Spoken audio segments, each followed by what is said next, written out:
Kohtaamisia. Joenniemen kartano, Göstan työhuone.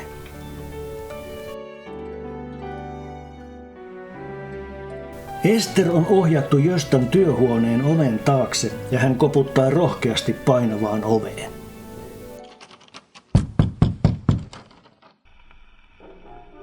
Sisään. Come in.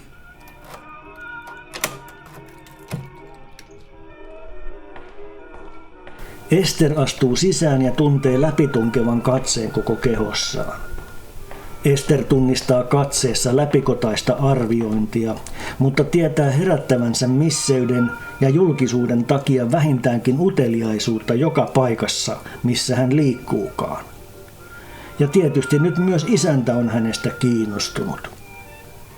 Nuorena koettu myyjän työ myymälässä ja misseys kouluttivat tuijotettavana olemiseen, mutta silti se on aina yhtä hämmentävää, miettii Ester. Tervetuloa. Onko kaikki ollut hyvin Esterneidillä?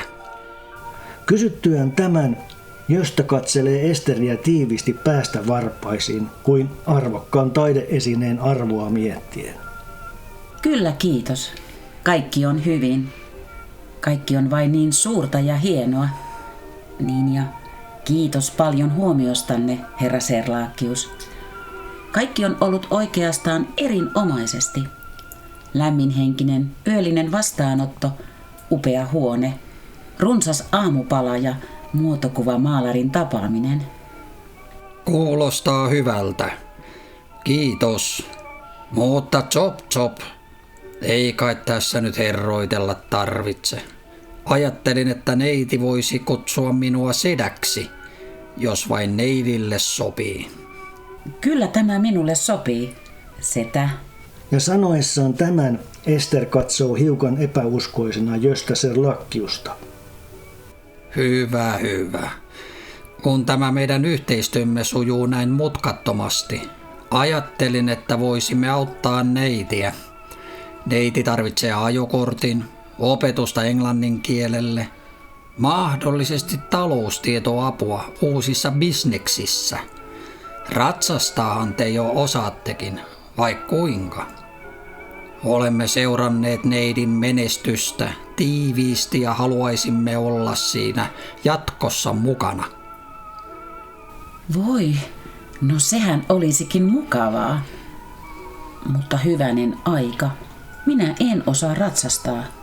Ette taida tietää, mutta ratsastuspuku oli vain rekvisiittaa Miss Suomi-kilpailua varten. Muuhun vaatetukseen minulla ei tuolloin vielä ollut mahdollisuuksia. Vain niin. Sepäs yllättävää. Varsinainen ongelma meillä ei kuitenkaan ole käsissämme. Eli sanoisin, että asia on helposti korjattu. Korjaan. Hyvinkin helposti korjattu. Pyydän tallimestaria antamaan teille ratsastustunteja.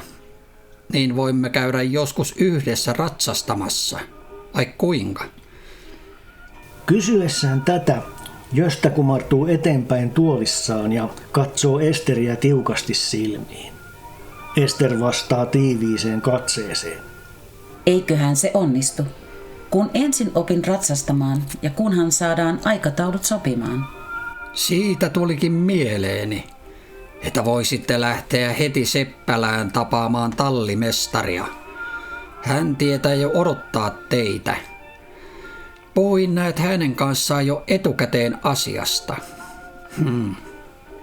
Minulle ei ole totuttu sanomaan vastaan, joten en odota niin tapahtuvan tälläkään kerralla. No niin, kiitoksia kovasti. Näin voimme siis edetä. Päivät ovat näköjään valmiiksi ohjelmoituja ilman ohjelmaa. Hyvähän se tosiaan on. Aika ei tunnu niin pitkältä. Ratsastustaitokaan ei varmasti ole pahasta, niin kuin ei autolla ajokaan. Mutta kaikkea tätä me emme ehdi tekemään 3 päivässä. Naurahtaa Ester. Ehkä olin turhan kunnianhimoinen. Käytetään aikaa niin paljon kuin on tarvis. Vai kuinka neiti? Kiitos paljon, setä. Näkemiin. Etsin pihasta tallimestarin, joka vie minut ratsastustalleille.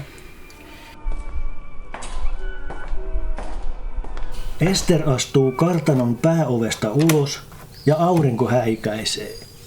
Hän nostaa käden silmiensä eteen ja huomaa pihassa noin 16-vuotiaan nuoren tytön. Tytöllä on mukanaan 2 kovin karvaista lammasta. Hohoi, tyttö! Hohoi! Juuri sinä! Kuuletko? Kuka sinä olet? Päivää, Ester-neiti. Olen Sirkka, Pehtoorin tytär. Ja Niiaa samalla. Päivää! Kuinka sinulla on näin kauniita lampaita? Ja kuinka ihmeessä nämä voivat olla näin karvaisia? Nämä ovat meidän uudet villalampaamme. Eikö se olekin suloisia? Minä asun tuossa Pehtoorin talossa, ihan tuossa vieressä. Meitä on monta lasta ja kaikki me teemme kartanolla töitä. Sitten kun menen naimisiin, en pääse enää taloon töihin, mutta siihen asti saan tehdä töitä talossa ja ulkona eläinten kanssa. On meillä karjakko eläimiä varten, mutta kartanon rouva antaa minun hoitaa näitä lampaita, joista tulee armeijan tarkoituksiin lämpimiä turkkeja. Voi kuinka rakastan näitä valtavia turkiskasoja. Ja silittää samalla lammasta korvan takaa.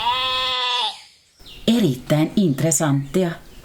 Täällä Joenniemessä näyttää olevan vaikka mitä. Olen ollut täällä vain muutaman hetken ja jo nyt olen ihan pyörällä päästäni. Mihin olet matkalla niiden kanssa? Yritän kouluttaa näitä seuraamaan minua, mutta taitavat olla oppimisen liian paksukalloisia.